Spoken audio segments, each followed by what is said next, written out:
Iran এমন একটা দেশ যার সামনে আমেরিকাও মাথা নত করে। ইরানের শক্তির কাছে ইসরায়েল প্রায় হার মেনে গেছে। ইরান যদি চায় গোটা বিশ্বের অর্থনীতির অর্ধেক ধূলিসাৎ করে দিতে পারে, কারণ ইরান এমন একটি কৌশলগত স্থানে অবস্থিত যেখানে 40তম রুট ধরে বিশ্বের সমস্ত তেল পরিবহন হয়। ইরান গোটা বিশ্বের 21তম সবথেকে শক্তিশালী সামরিক বাহিনীর দেশ, যা বর্তমানে যে কোনো দেশকে টক্কর দিতে সক্ষম। ইরান আর কি করতে পারে তা জানতে হলে ভিডিওটি স্কিপ না করে একদম শেষ পর্যন্ত সঙ্গে থাকুন, তাহলেই বুঝতে পারবেন ইরান আসলে কতটা শক্তিশালী। বন্ধুরা, আপনারা কি জানেন 1970 সালে ইরানের পৌলভী রাজবংশের শাসন ছিল। সেই সময় ইরান আমেরিকা এবং ইসরায়েলকে সমর্থন করত। ইরান তখন আমেরিকার সবথেকে কাছের বন্ধু ছিল। তবে 1984 সালে যখন ইসরায়েলের প্রতিষ্ঠা হয়, তখন যে মুসলিম দেশটি প্রথম সমর্থন করেছিল সেটি ছিল ইরান। কিন্তু ইরানের এই প্রো আমেরিকা এবং প্রো ইসরায়েলের মনোভাব সাধারণ মানুষ পছন্দ করত না। এই কারণে জনগণ এবং সরকারের মধ্যে দ্বন্দ্ব শুরু হয়, যার ফলে ইরানের একটি বিপ্লবের সূচনা হয়। 1969 সালে বিপ্লবের ফলে ইরানের পৌলভী রাজবংশ পুরোপুরি ধ্বংস হয়ে যায়। এরপর ইরানে নতুন একটি সরকার গঠন হয়, যা বর্তমানে ইসলামী প্রজাতন্ত্র ইরান নামে পরিচিত। ইরানের সরকার গঠনে ইন্ডিয়ার বিখ্যাত আলেম সৈয়দ আহমেদ মুসা বিন আদি রুহুল্লাহ খামিনির বিশাল অবদান ছিল। তিনি উত্তরপ্রদেশের বারাবাঙ্কি জেলায় জন্মগ্রহণ করেন এবং তিনি পরবর্তীতে ইরানের বিপ্লবে নেতৃত্ব দেন।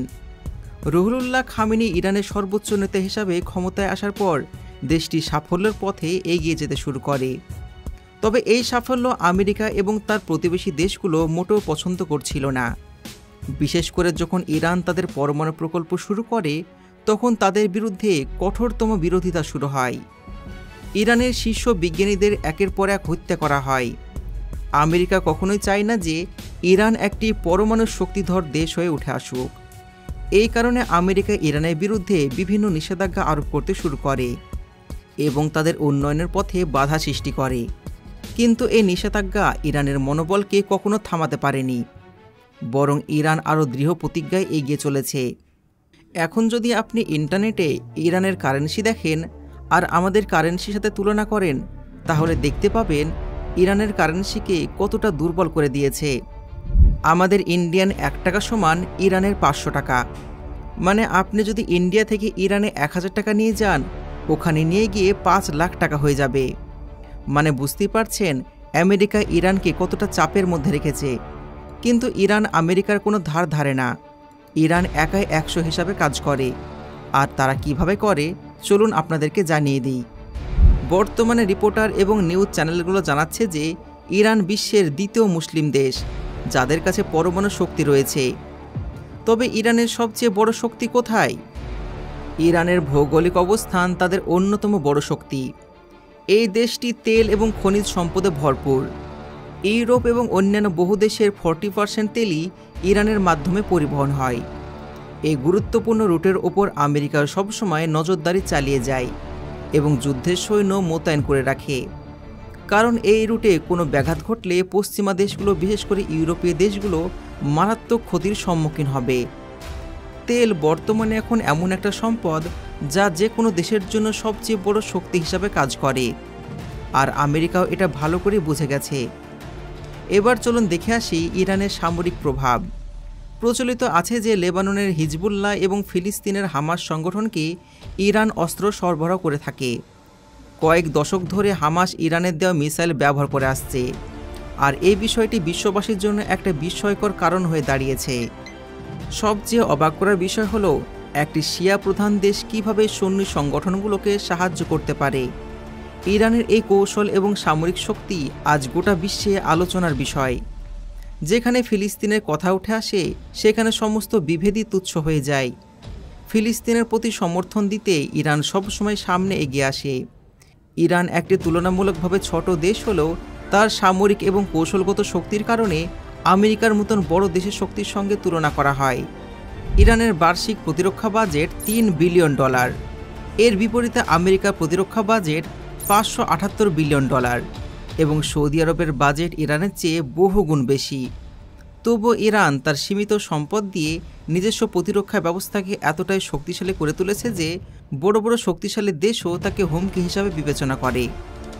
ইরানের কাছে 50টিরও বেশি অত্যাধুনিক রাডার সিস্টেম রয়েছে, যা সমুদ্রপথে শত্রুদের 200 কিলোমিটার দূর থেকে চিহ্নিত করতে পারে। ইরান বিশ্বের তৃতীয় এমন একটা দেশ যারা জিটিএ টেকনোলজি অর্থাৎ গ্লোবাল থার্মোনিউক্লিয়ার অ্যাডভান্সমেন্ট ব্যবহার করে। ইরান নিজস্ব মারণাস্ত্র এবং যুদ্ধ সরঞ্জাম তৈরি করে থাকে। এই যুদ্ধ সরঞ্জামগুলো ইতিমধ্যেই বিভিন্ন দেশের সামরিক বাহিনী ব্যবহার করছে। ইরানের মোট সৈন্য সংখ্যা 6,70,000। ইরানের ইনক্লাব গার্ড ফোর্স নামের পরিচিত একটা বিশেষ বাহিনী রয়েছে, যারা যে কোনো যুদ্ধে ভয়ানক ধ্বংস চালানোর জন্য বিখ্যাত। ইরানের সামরিক ভাণ্ডারে রয়েছে 551টি এয়ারক্রাফট, 4,000টি যুদ্ধ ট্যাঙ্ক, 21টি যুদ্ধ জাহাজ, 19টি সাবমেরিন, তার সাথে রয়েছে 65,000 সাঁজোয়া যান। ইরানের ওপর বহু নিষেধাজ্ঞা থাকা সত্ত্বেও দেশটি মধ্যপ্রাচ্যের ইসরায়েল এবং মিশরের পর তৃতীয় শক্তিশালী সামরিক সক্ষমতার দেশ হিসাবে উঠে এসেছে। ইরানের সামরিক শক্তি এবং প্রযুক্তিগত উন্নয়ন গত 30 বছরে এতটাই উন্নত হয়েছে যে ইরান এখন ইসরায়েলের সঙ্গে সরাসরি দ্বন্দ্ব করতে ভয় পায়।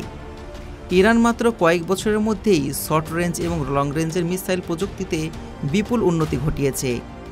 এই মিসাইলগুলোর আক্রমণ ক্ষমতা 300 কিলোমিটার থেকে শুরু করে 3000 কিলোমিটার পর্যন্ত বিস্তৃত। গোপন সূত্রের মাধ্যমে জানা যায় যে ইরানকে মিসাইল প্রযুক্তিতে শক্তিশালী করে তুলতে রাশিয়া গুরুত্বপূর্ণ ভূমিকা পালন করছে। রাশিয়া সর্বদাই ইরানকে সমর্থন দিয়ে এসেছে, আর এর পেছনে বড় কারণ হলো রাশিয়া এবং ইরান উভয়ে আমেরিকার বিরোধী শক্তি। তবে আপনারা কি জানেন 2016 সালে রাশিয়া ইরানকে বিশেষ ধরনের এক রাডার প্রযুক্তি দিয়েছিল। এই প্রযুক্তি এতটাই উন্নত যে ইরানের উপর হামলা হলে তার লক্ষ্যবস্তুতে পৌঁছানোর আগেই ধ্বংস হয়ে যাবে। আমেরিকার গুপ্তচর সংস্থা জানিয়েছে ইরান মধ্যপ্রাচ্যের এমন একটা দেশ যাদের কাছে সবথেকে বেশি ব্যালিস্টিক মিসাইল রয়েছে।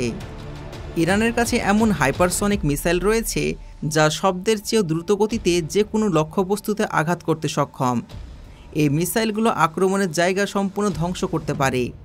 কিছুদিন আগে ইরান এই ধরনের মিসাইল ব্যবহার করে ইসরায়েলের উপর হামলা চালিয়েছিল। ইরানের কাছে এমন কিছু সামরিক সংগঠন রয়েছে যেগুলো বিশেষভাবে আমেরিকা ও ইসরায়েলের শক্তিকে প্রত্যাহত করার জন্য তৈরি। এই সংগঠনগুলো ইরানের প্রভাবকে আরও বাড়িয়ে তুলেছে। প্রতিটি মুসলিম দেশের সঙ্গে ইরানের সম্পর্ক কিন্তু বন্ধুত্বপূর্ণ নয়। অতীতে ইরান এমন কিছু কর্মকাণ্ডে লিপ্ত ছিল যা অনেক মুসলিম দেশ ভুলতে পারেনি, তাই ইরান সবসময় কারো কাছ থেকে সমর্থন পায় না। ইরান নিজেদের সামরিক শক্তি বাড়ানোর জন্য বিপরীত প্রকৌশল এবং বিশ্বের সবথেকে উন্নত প্রযুক্তির অ্যাক্সেস করেছে। এই উন্নয়নের কারণে ইরান এখন এমন একটা শক্তিশালী দেশ যা তার শত্রুদের জন্য ভয়ঙ্কর হুমকি হিসাবে দেখছে। ইরানের সঙ্গে যদি কোনো শক্তিশালী মুসলিম দেশ একত্রিত হয়ে যায় তবে তা সমগ্র বিশ্বের ভৌগোলিক মানচিত্রকে বদলে দিতে পারে। এই সম্ভাবনা বিশ্বের শক্তিশালী দেশগুলোর জন্য এক বিশাল চিন্তার বিষয়। ইরান যেভাবে ধারাবাহিকতাভাবে ফিলিস্তিনিদের স্বাধীনতার জন্য লড়াই করছে তা দেখে অন্যান্য মুসলিম দেশগুলোর উচিত তাদের দেখে শিক্ষা নেওয়া। ইরানের এই সাহসিকতা এবং সংকল্প আমেরিকা ও ইসরায়েলকে প্রতিনিয়ত শঙ্কিত করে রাখে। ইরানের প্রভাব শুধুমাত্র নিজেদের মধ্যে সীমাবদ্ধ নয়। ইরাক, সিরিয়া, লেবানন, গাজা এবং ইয়েমেন এই অঞ্চলগুলোর বড় একটি অংশে ইরানের শক্তিশালী উপস্থিতি রয়েছে। তুর্কি ও কাতার এই দেশগুলো ইরানের সঙ্গে ঘনিষ্ঠ সম্পর্ক বজায় রেখেছে। ভারত ও চীন এই দুই দেশও ইরানের পাশে দাঁড়ানোর জন্য প্রস্তুত। বিশেষ করে ভারত তেল ও গ্যাসের জন্য ইরানের ওপর নির্ভরশীল। এবার আমরা জেনে নেব ইসরায়েলের বিরুদ্ধে ইরানের অবস্থান। বিশ্বের 57টি মুসলিম দেশের মধ্যে শুধুমাত্র ইরানই এমন একটা দেশ যারা সরাসরি ইসরায়েলের বিরুদ্ধে মুখ খোলেন এবং প্রয়োজন হলে হামলাও চালায়। বাকি মুসলিম দেশগুলো নীরবে ফিলিস্তিনিদেরকে সহায়তা করলেও ইরানের সামনে তারা কোনোদিন ময়দানে নামেনি, আর এই দুঃসাহস একদিন ইতিহাসে লিপিবদ্ধ থাকবে। যদি মধ্যপ্রাচ্যের অন্যান্য মুসলিম দেশ ইরানের সঙ্গে একত্রিত হয় এবং ইসরায়েলের বিরুদ্ধে যুদ্ধ ঘোষণা করে তাহলে ইসরায়েলকে সহজে পরাজিত করা সম্ভব।